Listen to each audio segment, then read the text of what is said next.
I'm here in Las Vegas. We are at QlikWorld 2023. I am joined by Julie Kae. Now, Julie is the Vice President of Sustainability and Diversity, Equality and Inclusion, and is also the Executive Director of Qlik.org. Julie, thanks so much for making time to catch up with me. Thank you. It's a pleasure to speak with you.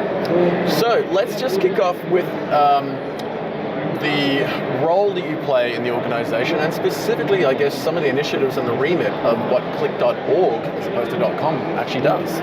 Yeah, certainly. So, those topics that you mentioned, sustainability, diversity, equity, inclusion, as well as our philanthropic efforts through the Qlik.org platform, are really near and dear to my heart, and quite honestly, to everyone's heart, sure. Right?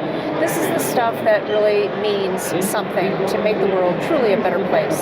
And we just have the opportunity, we believe, at Qlik and through Qlik.org to actually make that happen through the use of our software, our great people, and our giving back culture. Indeed. Well, you've certainly got the tools, you've got the capability, and I guess in many ways you're solving similar problems, not necessarily climate change, but similar problems for other organizations trying to make data-driven decisions.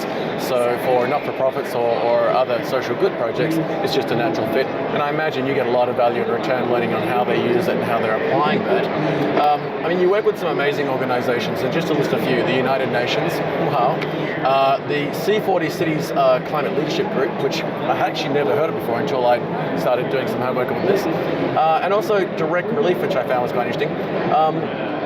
How do those relationships initially form?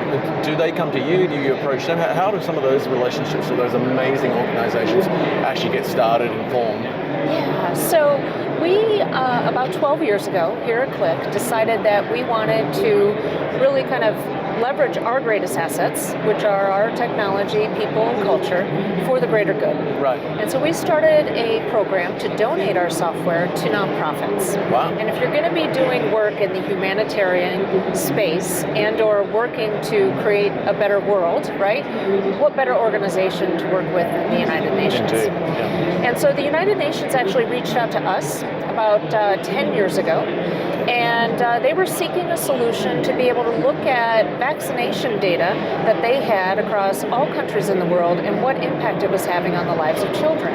Wow. And so we started talking about kind of their data needs and where they were at with regards to their data journey internally inside the UN, and quickly recognized that there's just so much opportunity to support them with our technology, helping them along that data transformation journey, and leverage data not only for good, but to quite honestly run the operations of the UN. Yeah.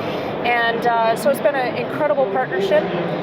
We have worked with them, provided kind of data literacy skills workshops. We've done hackathons to build dashboards for the Department of Peacekeeping, for calculating carbon emissions from air travel. So it's been a wonderful partnership, but also we have received as much in return as we could ever potentially, support the UN with. In that, we have Lambert Hogenhout now, who is a part of our executive advisory board here at Qlik, who works with our R&D teams and our executives to help determine the path, if you will, forward for Qlik and Qlik Technologies. And honestly, we used input from the UN and several agencies in designing some of the capabilities of our software, whether it be in better mapping capabilities, in our mobile deployments. If you can serve a peacekeeper in the Congo with data access in an offline fashion in a Qlik app, you can handle the needs of a CEO offline on an airplane for a couple of hours. So we've used a lot of this input into making our products better, and that makes us a better company. Amazing. I love the fact that you're helping them at the very front end with the actual initiatives they're driving, but also their own operational elements. And I think it's just amazing that you're able to not only provide these tools, but potentially find use cases that you may not have found in traditional enterprise spaces, such as solving world hunger, as it were. Yep. This week in particular, I know there's a lot of focus on Earth Day or Earth Week, and when we did the walk around last night, Chris, your CMO, highlighted your booth actually as one of the reasons that this show has been shaped the way it has. I wonder if you just give us a couple of minutes on what sort of things you did to make this particular event not just a smaller carbon footprint and less waste, but focus on Earth Week and Earth Day. Yeah, well, it's really been an example of teamwork for results, which is one of our core values as a company. So based on the great work that the the venue does, MGM Mandalay. They actually have a phenomenal sustainability team and a lot of effort put into kind of LED lighting and donating leftover food, for example, the elimination of single-use plastics, as well as the energy that we're seeing on display here front and center is powered by a solar farm out in the desert. So we've leveraged kind of what this venue is providing us, and on top of that, just really applied our analytic kind of knowledge to offset the carbon footprint from the event, and getting the participants here at the event involved in our Earth Week campaign, which we do every year as a company. We have everyone take a pledge, and they sign into Earth Week, and they pledge to donate plastic or eliminate the use of single-use plastics, maybe participate in a beach cleanup or a park cleanup, something like that. And we, on their behalf, make a donation, a $25 US donation to Climate Vault, which is our partner that we work with for carbon offsets, but yet they invest that money into carbon removal technology. So we make a donation on behalf of everyone who's participating in our Earth Week campaign here. So it's a phenomenal effort, and everybody's been really excited about participating. Because we all can do something, right? And everything matters. It's not that, you have some naysayers that are saying, oh, what does that matter? It doesn't make a difference. No, it does. And so by engaging everyone and making everyone feel a part of that, what we do, at Qlik on an everyday basis, just brings everybody together. And that's what it's all about. Yeah, someone once described sustainability to me in a way that if you look at a beach, every little grain on that beach participates in forming the beach. Exactly. And that kind of really opened my mind to the idea that one small thing that one person does, if everybody does something small, it all adds up. In fact, in the walkthrough here yesterday, I think Chris mentioned that just even by reducing the amount of carpet laid, some mind-boggling amount of tape alone, just tape holding the carpet down, was removed and not ending up in landfill. Exactly. Now, let alone it's all reusable carpet. So it's not like it can end up in landfill. Exactly. I mean, they're going to use it for other kind of events, which is fantastic. Roll it back in. Exactly. Why not, right? That makes sense. It does when you say it like that, Now, I'm going to invite my audience to actually follow you online and join the conversation. I'm also going to invite them to read some of your blogs. I recently read your blogs that focused on the use of AI and data to address issues like the global water crises, and all the way through to topics like the recent Ukrainian humanity crisis. And they're just fantastic reads. So I really do want everyone to just follow you online, LinkedIn, Twitter, etc., and read your blogs and so forth. I wonder if you can wrap us up with this. Next 12 to 18 months, I mean, we're in a particularly dynamic, challenging time for the world. And there's a whole bunch of throwaway lines on that, but I don't think anyone's going to question that. Next 12 to 18 months, what's sort of on your roadmap? What are the sorts of things you're going to be doing with the Sustainability Program, and particularly Qlik.org? Yeah, so what do we not want to do, right? Right, it's a big one, wishes. I tend to refer to hitting the electric gas pedal on all of this stuff, right? Because, there's a proliferation of data, and yet we have a technology that can really make data useful for action, right? So our plans over the next 12 to 18 months are to, one, help our customers, right? Customers are struggling with regards to what to do to meet the new regulations around either ESG reporting or reducing carbon emissions and all of that. We can help them, right? Because it's a data exercise more than anything.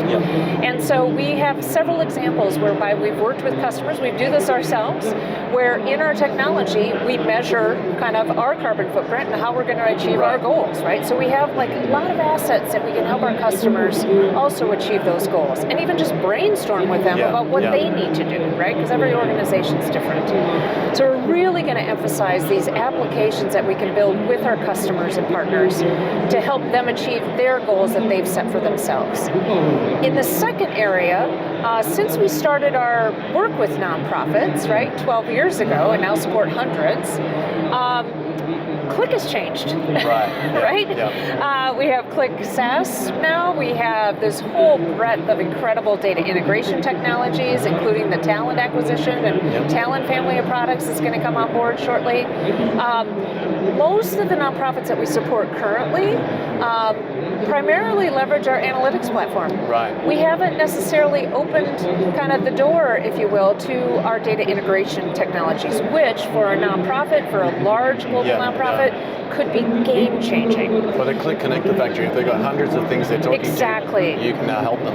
Exactly. And then leverage that knowledge across the entire sector, because that's a beautiful thing about the nonprofit sector is they're very collaborative. Right. When one NGO has a solution, they like to share it with the other NGOs and learn from each other. Makes sense. And so what we're focused on is working with like an organization like MedAir out of Lucerne, Switzerland. They use QlikSense throughout the organization.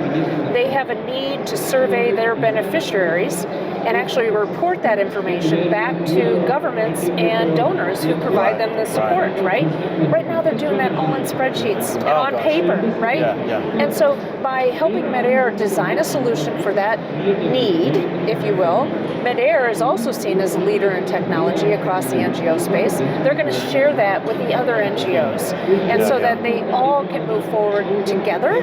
And we are just very proud to be supportive of that. So I think you're going to see a couple of things. One, more work on the sustainability front with our customers, right? How can we leverage QlikSense to help them be more sustainable? Two, we're going to double down on supporting the nonprofits who are on the front lines of solving these global challenges, or at least responding to them, and expanding our support of them beyond just the analytics piece into the data integration piece. And so those are the two key things that we're going to be working on over the next 12 to 18 months very seriously. Some fairly heady challenges, but who better than you to take them on? Well, that's a great thing. Our partners get involved in this work. Our customers get involved in this work. They volunteer their time. Employees across Qlik volunteer their time. So it's just, we might be a small team, but, really standing on the backs of everybody involved. And it's just a privilege to kind of see the kind of impact that we all can have together. Well, Julie, I could literally talk to you all day about that, but we'll do that in another podcast or something. It's been fantastic to see you. Congratulations, it's an amazing event and all the work you're doing around sustainability. I know people are going to want to spend hours talking with you about this for the rest of the week, but it's been great to spend some time with you, and I really appreciate you sharing the story with us, and we'll have you back on the show again soon. Thank you for having me. Thank you very much. It's great meeting you as well. Cheers.